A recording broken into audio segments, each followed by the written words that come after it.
Haleluya. Dalam nama Tuhan Yesus, dengan pimpinan Roh Kudus, saya menyampaikan kesaksian firman Tuhan. Salam sejahtera, salam menguruskan hari Sabat. Saya ucapkan kepada teman-teman sekerja, pendeta, dekan-dekani, saudara-saudari yang dikasihi di Gereja Tanjung Durian. Sebenarnya dengan takut dan gentar saya sampai di sini karena saya tahu saya tidak menguasai bahasa Indonesia. Tapi sebentar tadi Pendeta Paulus telah memberi satu jaminan untuk menghibur saya. Kiranya Tuhan menyertai apa yang saya sampaikan di sini boleh dimengertikan. Baik, untuk malam ini saya menggunakan kesempatan ini untuk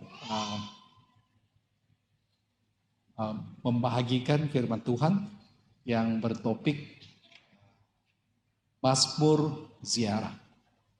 Kita lihat di dalam Alkitab. Saya mau kita membaca Alkitab dalam Mazmur pasal 128. Mazmur pasal 128, mengangkat pasal ini sangat singkat, maka saya bacakan ayat 1 dalam nama Tuhan Yesus, membaca Alkitab. Nyanyian ziarah, berbahagialah setiap orang yang takut akan Tuhan, yang hidup menurut jalan yang ditunjukkannya. Ayat 2. Apabila engkau memakan hasil jerih payah tanganmu, berbahagialah engkau dan baiklah keadaanmu. 3. Istrimu akan menjadi seperti pohon anggur yang subur di dalam rumahmu, anak-anakmu seperti tunas pohon zaitun sekeliling mejamu. Ayat 4. Sesungguhnya demikianlah akan diberkati orang laki-laki yang takut akan Tuhan.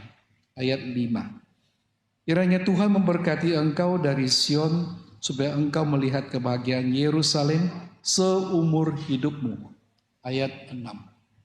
Dan melihat anak-anak dari anak-anakmu, damai sejahtera atas Israel. Amin. Baik, di dalam tema kecil di sini ada mencatatkan ini merupakan nyanyian ziarah, nyanyian ziarah.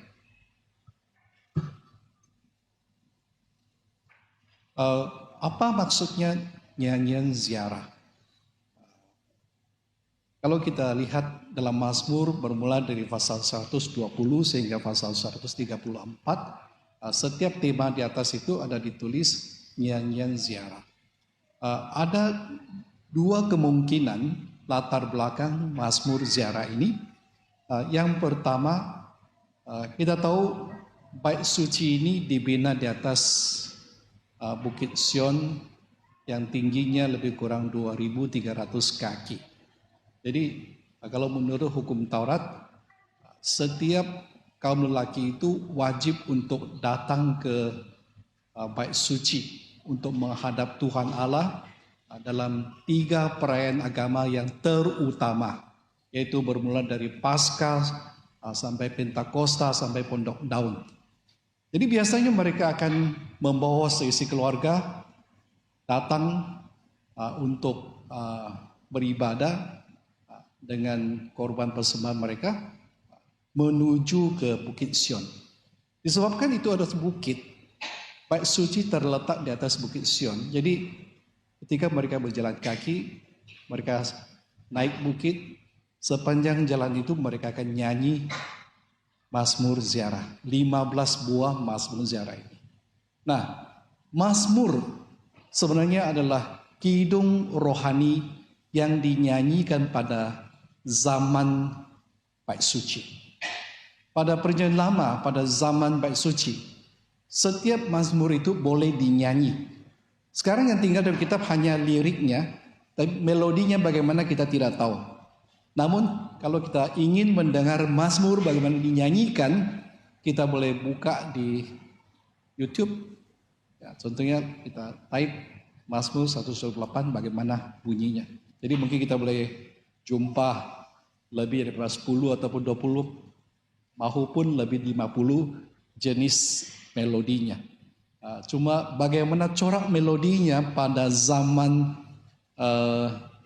Salomo ataupun pada zaman bait suci itu kita kurang pasti. Yang tinggal sekarang hanya lirik sama kita. Baik, Sepanjang jalan mereka menuju kebaktian untuk menghadap Tuhan di bait suci, mereka akan nyanyi satu demi satu. Ini latar belakang yang pertama yang dipercayai oleh ahli teologi secara tradisional. Nah, kalau menurut Mishnah, rabi-rabi orang Yahudi, mereka pula lebih percaya bahwa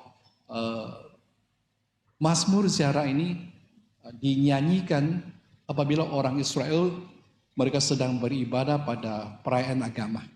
Jadi dari pelataran perempuan sehingga pelataran Israel di bait suci itu ada 15 anak tangga. Jadi mereka naik satu tangga, maka orang Lewi yang menyanyi itu ataupun kur orang Lewi mereka akan nyanyi. Contohnya 120. Jadi anak tangga kedua nyanyi 121. Sehingga 134. Jadi 15 buah Mazmur itu akan dinyanyikan. Nah, ini latar belakangnya dipercayai oleh rabi-rabi, ya. Ini orang Yahudi menurut Mishnah. Baik, apapun ini telah dituliskan untuk kita hari ini, dan kita mendapati Mazmur Ziarah ia bersiri, dan sebenarnya dia ada format tertentu yang dibentuk, disusun secara teratur ataupun secara sistematik. Baik, kalau kita lihat dalam slide ini, sebelah kiri ini ada temanya. Mazmur Ziarah mengandungi 3 tema, dan setiap tema itu tertera ataupun disampaikan melalui 5 pasal Mazmur. Contohnya kalau kita lihat, kita sendiri boleh rujuk ya. Di tema yang pertama adalah penderitaan Israel. Dia mengisahkan penderitaan Israel. Ya, kemudian ini bermula dari pasal 120.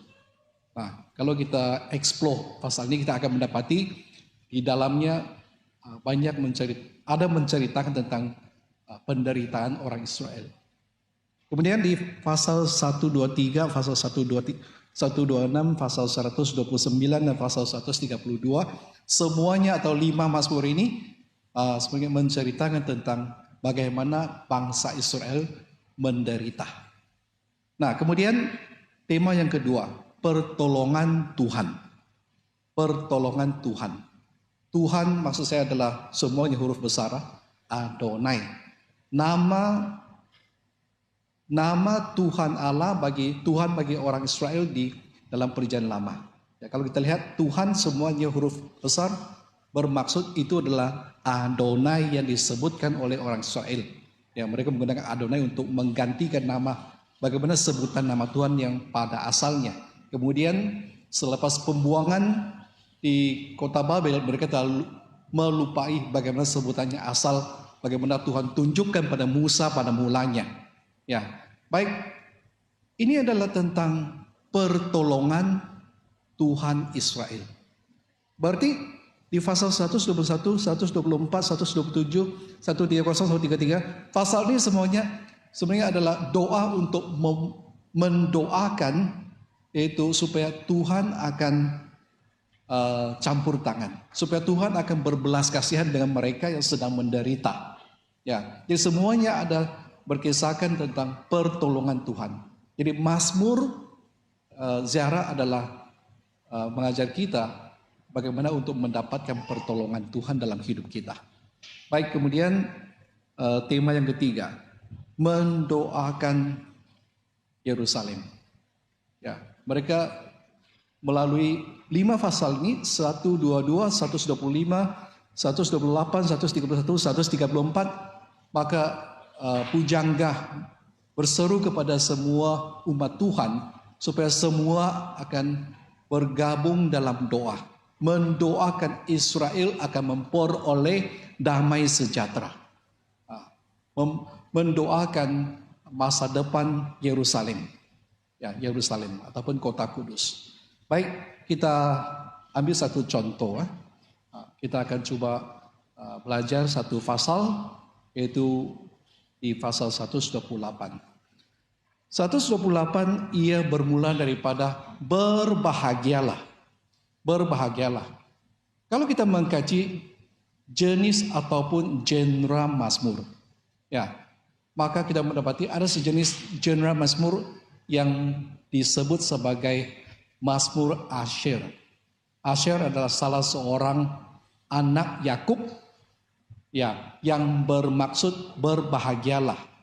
Karena Lia apabila mendapat anak ini, maka dia terasa sangat terujah. Dia merasa dia sangat berbahagia diberkati Tuhan. Jadi dia bagi nama itu anak itu sebagai Asher.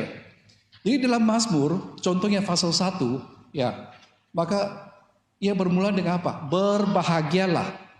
Jadi pasal ini juga boleh dikategorikan sebagai jenis Mazmur Asher. Dari permulaannya ia mengumumkan berkat. Berbahagialah. Ya. Hakikatnya dalam kitab Mazmur banyak mengandungi janji berkat Tuhan. Memberi kita satu panduan bagaimana kita hidup sebagai seorang yang berbahagia, seorang yang boleh diberkati oleh Tuhan. Nah, seperti di dalam pasal ini, kalau kita baca sepanjang pasal ini ada 4 kali. 4 kali menyebut tentang berkat. Ya, pertama, ayat pertama. Kedua, ayat 2. Nah, di sini mengatakan berbahagialah engkau dan baiklah keadaanmu. Nah, 2 istilah ini, ayat 1 dan ayat 2 adalah berbahagialah, Asher, istilah yang sama. Ya, berbahagialah. Tetapi ayat 4 dan ayat 5. Nah, di sini juga sebutnya diberkati orang laki-laki yang takut akan Tuhan. Ini adalah kata kerja. Apabila sudah berkat itu menjadi diberkati, ia menjadi satu kata kerja, maka istilah itu berubah menjadi apa? Barak. Dia tidak lagi guna Asher, tapi sebenarnya maksud yang sama. Ya. Dan begitu juga di ayat 5. Ayat 5 dia ada menulis di sini kiranya Tuhan memberkati engkau dari Sion. Memberkati. Ini pun satu kata kerja, dia menggunakan istilah barak. Dia tidak guna Asher. Baik. Saya simpulkan bahwa dalam pasal ini 4 kali menegaskan tentang berkat yang Tuhan janji untuk kita. Siapa tidak mau berkat kan? Kita beribadah karena kita tahu Tuhan adalah sumber berkat kan? Namun dalam Mazmur Asher, dia memberi kita satu panduan, satu pedoman yang sangat jelas bagaimana kita hidup berbahagia. Apa syarat kita boleh memperoleh berkat yang Tuhan janji itu? Itu penting. Baik, kita lihat yang pertama. Apakah kondisinya ataupun syaratnya? Baik, kita lihat ayat 1 dan ayat 4. Di sini mengulangi satu hakikat. Baik, ayat 1. Siapa yang berbahagia? Berbahagialah setiap orang yang takut akan Tuhan, yang hidup menurut jalan yang ditunjukkannya. Siapa yang berbahagia, yang diberkati Tuhan? Sini mengatakan setiap orang ataupun seseorang yang takut akan Tuhan. Oke? Baik, kemudian lihat ayat 4. Sesungguhnya demikianlah akan diberkati orang laki-laki yang takut akan Tuhan. Baik, ayat ini mengatakan sekali lagi mengulangi satu hakikat bahwa diberkatilah orang laki-laki yang takut akan Tuhan. Jadi kita mendapat satu kondisi yang sangat jelas. Siapakah orang yang layak menerima berkat Tuhan? Orang yang berbahagia. Sini mengatakan dia harusnya seorang yang takut akan Tuhan. Frasa ini takut akan Tuhan. Kalau kita baca dari kitab Ayub, Mazmur, Amsal, banyak sekali. Berulang-ulang. Dan definisinya banyak sekali. Kita boleh gunakan konkordansi untuk senaraikan bagaimana perbuatan dan maksudnya atau definisi takut akan Tuhan. Tapi sekarang karena kita belajar pasal 128 secara konteks, apakah maksudnya takut akan Tuhan? Sini mengatakan penjelasannya sendiri ada di ayat 1 mengatakan orang yang takut akan Tuhan adalah yang hidup menurut jalan yang ditunjukkannya. Orang yang hidupnya menurut jalan yang ditunjukkannya. Jalan Tuhan. Kita menuruti, kita ikut jejak langkah Tuhan. Kita taat setia dengan petunjuk Tuhan. Ya, kitab Inggris menggunakan jalan. Ya, jalan bahasa Indonesia juga menggunakan jalan, his way, jalan. Nah, istilah ini jalan ataupun arah ataupun hala tuju juga boleh diterjemahkan sebagai atau difahami sebagai cara kita berurusan, kita bertindak. Ya. Namun sini mengatakan jalan yang Tuhan tunjuk itu sudah pasti itulah jalan yang benar.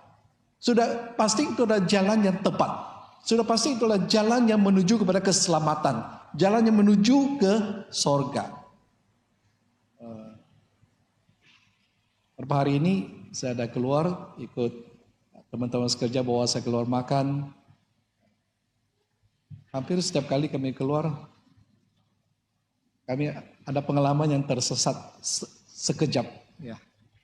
Tahun lalu anak saya graduate ya, saya pergi ke Kuala Lumpur untuk ikut konvo anak saya. Mereka berikutan graduate. 3 kali saya terbang sana semata-mata menghadiri konvokasi graduasi mereka. Saya 30 tahun yang lalu saya sekolah di situ dan saya bawa van gereja mengambil simpatisan, antar seiman. Ya, jadi saya masih lebih confident untuk bawa kendaraan di situ, mobil di situ. Tahu-tahu dunia di situ berubah habis. Walaupun saya guna GPS, tiap kali saya memandu saya akan tersesat. Sekali tersesat paling jauh saya ingat 17 menit. Tapi puji Tuhan saya masih lagi selamat kembali di gereja PJ. Namun jalan menuju ke sorga kita tidak boleh sesat. Kalau kita sesat, apa harus buat? Cepat kita itu kembali ke jalan yang benar, mengakui salah, bertobat. Firman Tuhan adalah petunjuk yang jelas untuk kita. Jalan itu benar. Maka sekiranya kita rendah hati dan sanggup untuk hidup menurut petunjuk Tuhan, jalan Tuhan, firman Tuhan, itulah yang dikatakan orang yang berbahagia. Itu ada syarat kita boleh menikmati berkat Tuhan. Baik, ini yang pertama. Oleh itu kita kena belajar menjadi orang yang takut akan Tuhan. Hari ini kita sangat berbahagia karena ada Roh Kudus yang menyertai kita, membimbing kita. Kita sungguh berbahagia karena ada firman Tuhan. Kita senang-senang mendapat Alkitab, dalam handphone kita banyak versi Alkitab. Kita tidak seperti hidup dalam zaman kegelapan Kristen sepertinya. Tahun 65 hingga 75 di negara jiran kita pernah mengalami zaman kegelapan revolusi agama, revolusi kebudayaan. 10 tahun itu dalam negara itu tidak ada Alkitab. Tidak ada bangunan gereja, gedung gereja. Ya, tidak ada orang beribadah. Ada Kristen yang sanggup berpuasa 3 bulan semata-mata untuk mendapatkan sebuah kitab. Jadi hari ini kita mempunyai kitab untuk dibaca, menjadi satu petunjuk jalan hidup kita, dan sungguh berbahagia. Oleh itu, nikmatilah berkat Tuhan dan jadilah orang yang berbahagia. Pilihlah jalan yang mengikuti jejak langkah Tuhan. Baik, apa lagi syarat untuk mendapat berkat? Kita lihat kondisi yang kedua. Mari kita baca di ayat 5. Ayat 5. Kiranya Tuhan memberkati engkau dari Sion, supaya engkau melihat kebahagiaan Yerusalem seumur hidupmu. Ayat 5 dan ayat 6 adalah kemuncak dalam pasal ini. Karena menurut latar belakangnya, 2 ayat ini adalah apabila orang Yahudi mereka datang menghadap Tuhan di bait suci, dan selepas mereka mengikuti perayaan agama itu, jadi sebelum mereka berangkat pulang ke rumah masing-masing, maka imam akan memberkati mereka. Imam akan memberkati mereka dengan mengucapkan ayat 5 dan ayat 6. Jadi berkat ini bukan untuk semua orang. Berkat ini untuk siapa? Hanya untuk mereka atau orang Yahudi atau umat Tuhan yang sempat, yang rela datang hadir di situ. Yang sanggup menyahut hukum Taurat, datang di Bukit Sion untuk mengikuti perayaan agama. Contohnya Paskah, Pentakosta, dan Pondok Daun. Di situ mereka beribadah, di situ mereka mendengar belajar hukum Taurat. Di situ mereka mempersembahkan korban persembahan. Ya, di situ mereka bersekutu dengan umat Tuhan yang lain. Jadi kemudian sebaik saja mereka menunaikan tanggung jawab sebagai umat Tuhan untuk beribadah pada perayaan itu, mereka mendapat berkat ini. Berarti kalau ada orang yang malas, kalau ada orang yang tidak sempat hadir dalam perayaan itu, maka dua ayat ini tiada kaitan dengan mereka. Nah, siapa yang berbahagia? Kondisi yang kedua adalah mereka yang sanggup beribadah di Bukit Sion. Dalam kitab Mazmur, kita mendapati ada satu fenomena yang sering berulang, sering ditekankan, yaitu Tuhan ada satu prinsip. Tuhan memberkati umatnya dari Bukit Sion. Nah, hakikat ini berulang banyak kali. Kita boleh lihat dua ayat ya. Sebagai contoh, kita rujuk di 134. Mari kita baca di 134 ayat 3. Ayat 3. Mazmur 134 ayat 3. Kiranya Tuhan yang menjadikan langit dan bumi memberkati engkau dari Sion. Nah, di sini ayat ini mengatakan apabila diberkati umat Tuhan bagaimana? Tuhan memberkati engkau dari Sion. Nah, kita rujuk lagi satu ayat kitab, pasal 20. Mazmur pasal 20. Mazmur pasal 20 ayat 2. Ayat kitab ITB ayat 3.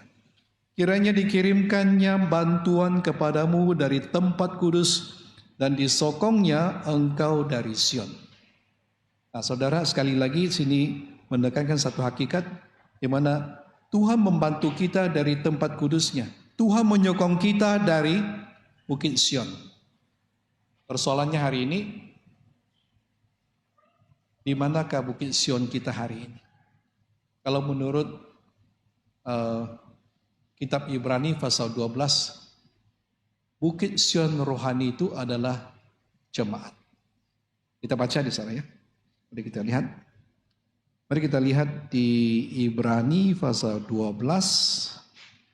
Ibrani pasal 12, mari kita baca di ayat 22. Ayat 22 hingga ayat 23.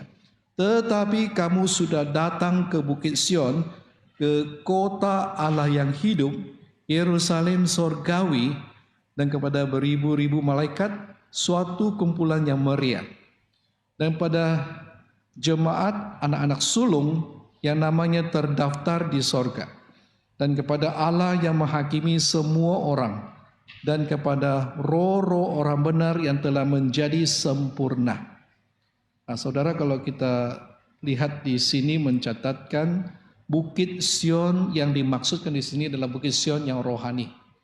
Nah, ini bukan di Yerusalem yang sedang berperang sekarang, tapi Yerusalem sorgawi. Di tempat ini adalah kota Allah yang hidup.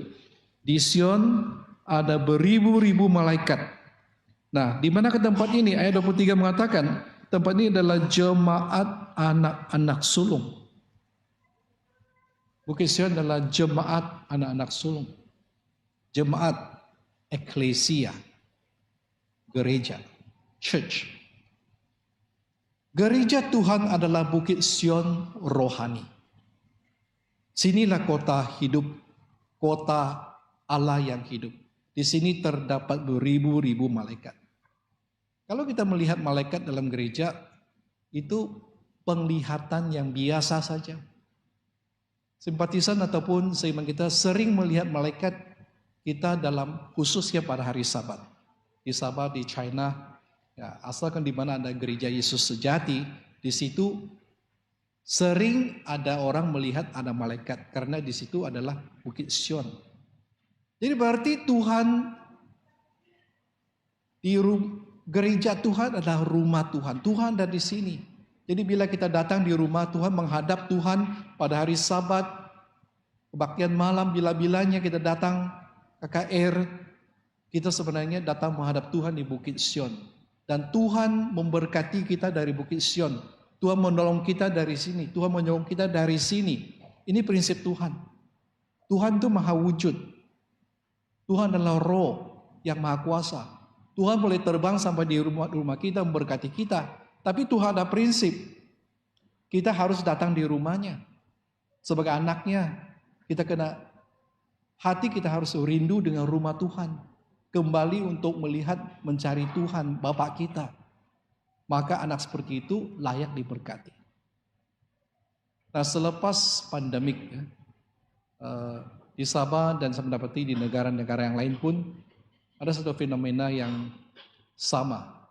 Selepas pandemik, bila lockdown sudah berlalu pun, bila gedung gereja sudah dibuka pintu untuk beribadah kembali, tidak sedikit jemaat yang kemudian tidak sanggup kembali beribadah dalam rumah Tuhan. Karena terlalu memudahkan, dalam handphone boleh beribadah. Tablet, laptop, ataupun depan TV rumah boleh beribadah. Mereka rasa saya nyanyi kidung juga, saya puji Tuhan juga, saya mendengar khotbah juga, saya pegang sabat juga. Cuma ia berbeda.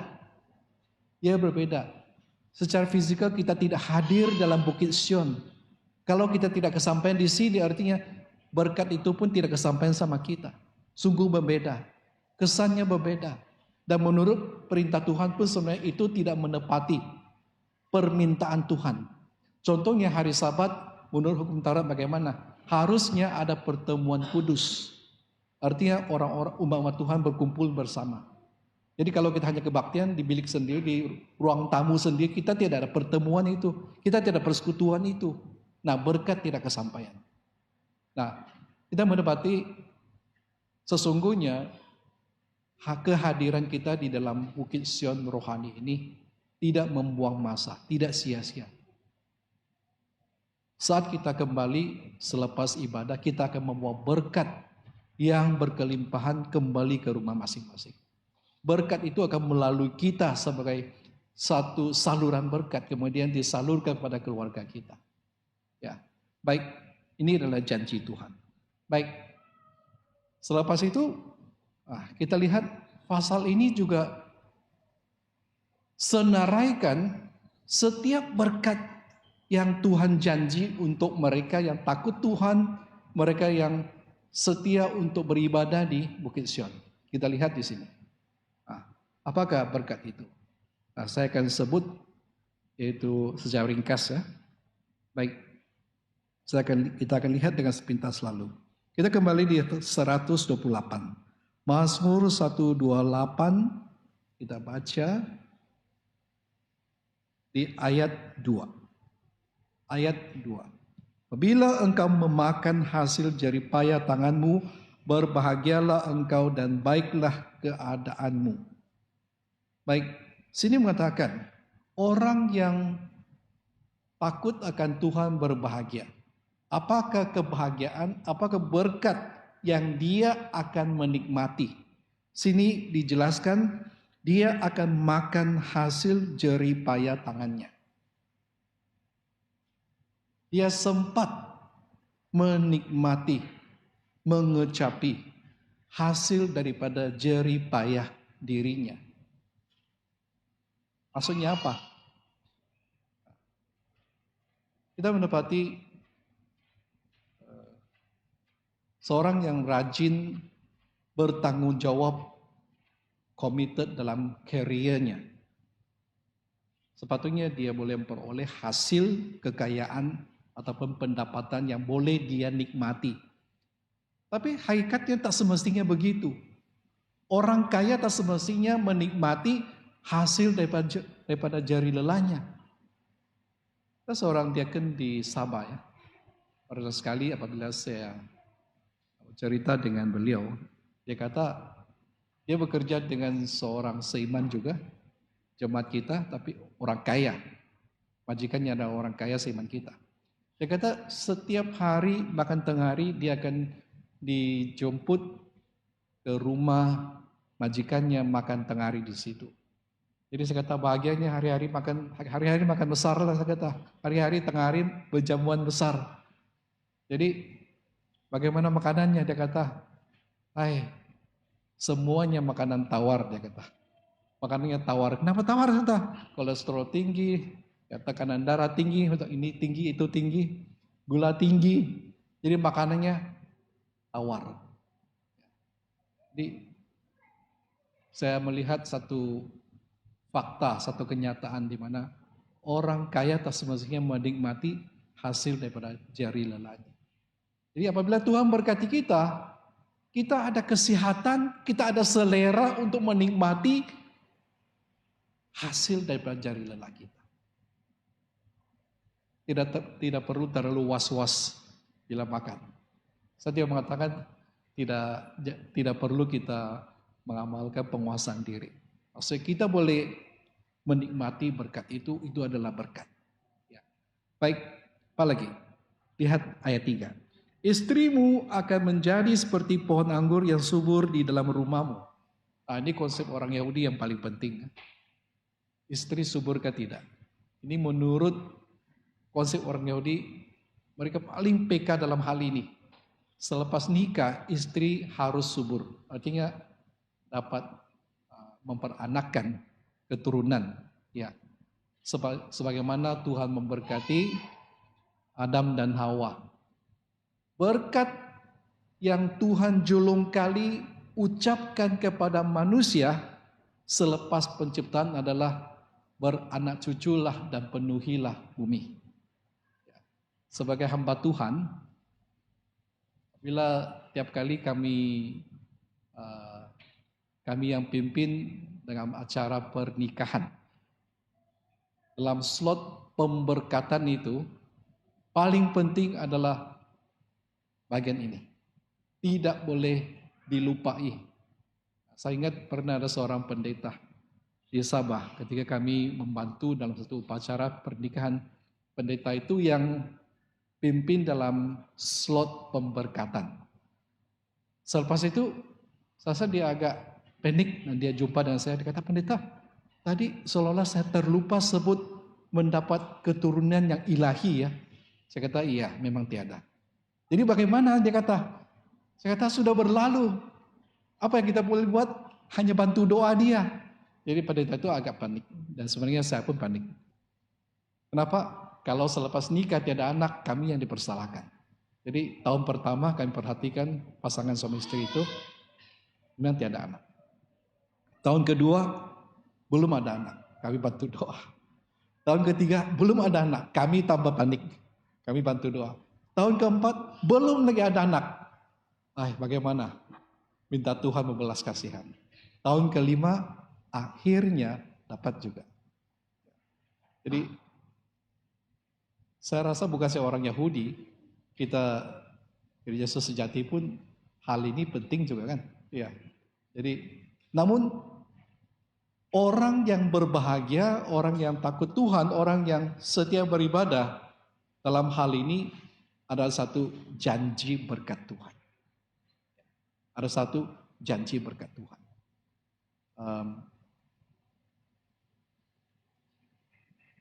Seterusnya, apa lagi berkat Tuhan? Kita lihat di ayat 3. Anak-anakmu seperti tunas pohon zaitun sekeliling mejamu. Sini mencatatkan orang yang berbahagia, anak-anaknya seperti tunas pohon zaitun di sekeliling mejanya. Menunjukkan orang itu bukan hanya dapat anak-anak, tetapi anak-anaknya ada kerinduan terhadap orang tua. Hati mereka itu pada tercondong kepada orang tua. Dan bayangkan meja makan itu. Anak-anak mereka itu makan bersama. Itu satu reunion. Bagi orang Chinese ya, kalau di Sasa di Indonesia pun sama, kalau waktu CNY Eve, ya New Year Eve. Maksudnya malam sebelum tahun baru Imlek. Jadi semua orang Chinese akan kumpul kalau di Sabah di Malaysia. Jadi keluarga akan kumpul, makan bersama. Itu ada satu reunion. Orang tua sangat mengharapkan anak mereka biarpun di luar negara akan kembali makan bersama. Jadi kalau semuanya dapat kumpul bersama, makan reunion bersama, lepas itu akan ambil foto sesi keluarga. Foto itu disebut Quan Jia Fu, berkat seisi keluarga. Ya, jadi saya mendapati kalau anak semakin besar, semakin mau kumpul bersama, bukan senang. Kalau seisi keluarga itu dapat kumpul bersama, memang sungguh berbahagia. Ya, orang tua paling terhibur. Ya, namun maksudnya anak-anak itu seperti tunas pohon zaitun sekeliling meja kita. Bukan maksud anak itu wajib untuk tinggal satu rumah dengan kita. Biarpun mereka mungkin berpindah di Singapura, di US, di mana. Tapi sekiranya anak itu ada kerinduan sama orang tua, pada sayang sama orang tua, hatinya pada rindu sama kita, mereka akan hubungi kita. Saya selalu mengingatkan yaitu Munabudi di Sabah. Saya kata, apabila kamu melanjutkan pelajaran di luar negeri di Semenanjung di mana-mana, ingat, jangan tunggu orang tua memanggil kamu. Kamu sendiri harus setiap hari menelepon orang tua. Padahal HP kamu pun mungkin dibeli oleh orang tua. Mungkin belanja handphone tiap bulan pun orang tua yang belanja. Jadi ingat orang tua, jangan tunggu orang tua menelepon kamu. Kamu yang menelepon orang tua. Itu cara saya mendidik orang muda di Sabah. Ya. Dan hakikatnya saya sendiri sebagai seorang bapak, kalau anak saya akan telepon saya sangat terhibur. Ya. Jadi mereka juga peka dalam hal ini. Tiap hari anak saya di Semenanjung itu pagi kadang-kadang 2 kali, malam pun menelepon saya. Terutama ibunya. Ya. Jadi saya rasa itu berkat saya sendiri ada menikmatinya. Ya. Jadi apa lagi? Kita lihat seterusnya berkat bagaimana. Kita baca di ayat 5.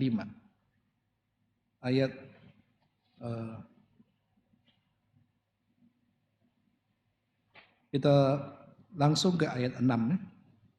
Ayat 6. Dan melihat anak-anak dari anak-anakmu damai sejahtera atas Israel. Baik, ayat ini menceritakan orang yang berbahagia, khususnya orang yang setia beribadah di Bukit Sion. Mereka dijanjikan akan melihat anak-anak dari anak-anak mereka. Maksudnya apa? Mereka akan menikmati usia yang panjang. Panjang umur. Sempat melihat cucu mereka. Mungkin sempat melihat cicit mereka. Ya. Ini satu janji berkat. Sepertinya hukum yang kelima, kita mengatakan orang yang menghormati bapak dan ibu, maka akan mendapat berkat menurut janji ini. Hidup bahagia dan panjang umur. Namun panjang umur sekiranya itu dalam bentuk berkat, ia harus ada kondisinya. Satu, hidup panjang umur tapi sehat. Kalau panjang umur kena stroke, ya makan pun disuap, ya, tidak dapat menjaga diri, ya, masuk tandas pun tidak dapat mengurus diri. Saya rasa itu bukan berkat. Kalau panjang umur hari-hari bertengkar, suami istri hari-hari bergaduh, saya rasa itu bukan berkat. Kalau panjang umur hidupnya begitu sepi, ditinggalkan untuk oleh anak-anaknya, tinggal di rumah orang tua seorang diri, itu bukan berkat.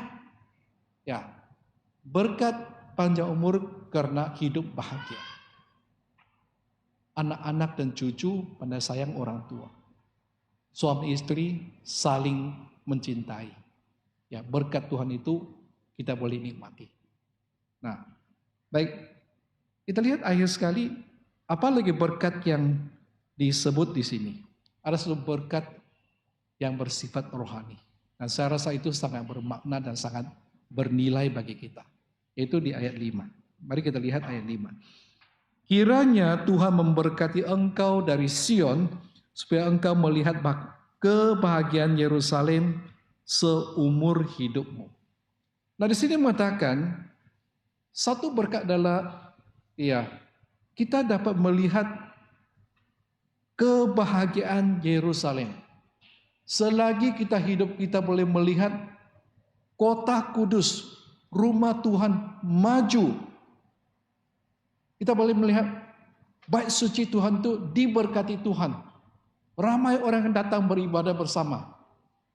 Ada tanda mujizat. Keselamatan Tuhan dinyatakan di situ. Pintu anugerah Tuhan terbuka lebar. Ya. Orang yang takut Tuhan sudah pasti hatinya sentiasa prihatin atau mengambil berat dengan rumah Tuhan. Dengan kerja suci. Dengan perkembangan bagaimana gereja. Dia akan sentiasa mendoakan gereja. Kalau di dalam rumah Tuhan terdapat sejumlah orang atau ramai orang yang prihatin dengan kota Yerusalem, dengan gereja Tuhan, maka berbahagialah kita. Kita boleh menyaksikan bagaimana perbuatan Tuhan yang ajaib, bagaimana kasih karunia Tuhan yang berkelimpahan, berpuncak dari rumah Tuhan di sini. Sehingga berkat itu boleh melimpah pada kita. Nah, akhir sekali kita lihat satu berkat Tuhan yang ajaib dan cara deskripsi dalam pasal ini. Jika kita lihat, kita mengamatinya, kita mendapati berkat itu semakin bertambah, semakin meluas, semakin berkembang, semakin memuncak. Ya, rupa-rupanya apabila seorang yang takut akan Tuhan setia beribadah, daya pengaruh hidupnya atau kepercayaannya itu besar. Ya, kita lihat pertama, ayat pertama. Berbahagialah setiap orang yang takut akan Tuhan, yang hidup menurut jalan yang ditunjukkannya. Siapa yang berbahagia? Sini hanya seorang individu. Sini hanya seorang. Karena takut akan Tuhan, kata kerja ini adalah singular verb. Ya, demikian juga hidup menurut jalan, menurut kata kerja ini adalah singular verb. Satu orang. Dia, berbahagialah seorang itu, dia. Jika dia takut Tuhan. Nah, kita lihat apabila seorang bapak, contohnya, dia takut akan Tuhan. Dia diberkati Tuhan. Kemudian berkat itu melimpah. Bagaimana? Bertambah. Kita lihat seterusnya, keluarganya diberkati. Nah, ayat 3 mengatakan istrinya diberkati. Ayat 3 mengatakan anak-anaknya diberkati. Kita mengharapkan keluarga kita berbahagia, istri, anak-anak semuanya berbahagia. Tapi apakah kita seorang yang takut akan Tuhan? Apakah kita menjadi saluran berkat? Apakah kita tunjukkan teladan iman itu? Nah, selepas itu daripada individu sampai keluarga, sampai di mana lagi berkat itu melimpah kepada mana? Kita lihat di ayat 5, kebahagiaan Yerusalem. Berkat itu dari seorang diri sampai keluarga, sampai satu kota, sampai seluruh Bandar Jakarta. Mana lagi? Ayat 6, damai sejahtera atas Israel. Seluruh Indonesia, satu bangsa, satu negara itu diberkati karena kita seorang diri. Kita lihat dari seorang laki, seorang bapak, sampai seisi keluarga, sampai seluruh kota, sampai satu bangsa itu diberkati Tuhan. Ya, hakikatnya Abraham daripada kesetiaannya, imannya, takut akan Tuhan, keluarganya diberkati, keturunannya diberkati. Sekarang satu bangsa itu diberkati dan menjadi berkat atau saluran berkat pada segala bangsa yang mengenal Tuhan. Jadi kita berharap melalui pelajaran ini ataupun